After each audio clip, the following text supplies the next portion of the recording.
இந்தியாவில் சென்ற 4 மாதங்களில் இல்லாத அளவுக்கு தேசிய பங்குச்சந்தையின் நிஃப்டி குறியீடு உயர்ந்துள்ளது.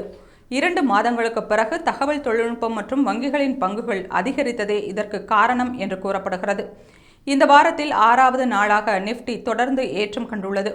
தங்கள் நாட்டு பொருட்களுக்கு அதிக வரி விதிக்கும் நாடுகளுக்கு அமெரிக்க அதிபர் டொனால்ட் ட்ரம்ப் பரஸ்பர வரி விதிப்பு முறையை நடைமுறைப்படுத்தி வருகிறார். அதன்படி இந்தியாவுக்கு 27% வரியை டொனால்ட் ட்ரம்ப் விதித்தார்.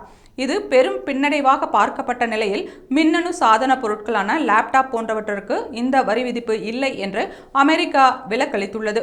மேலும் சீனாவுக்கு 200%க்கும் மேல் வரி விதிக்கப்படும் என்ற அமெரிக்காவின் அறிவிப்பு இந்தியாவுக்கு சாதகமாக பார்க்கப்படுகிறது.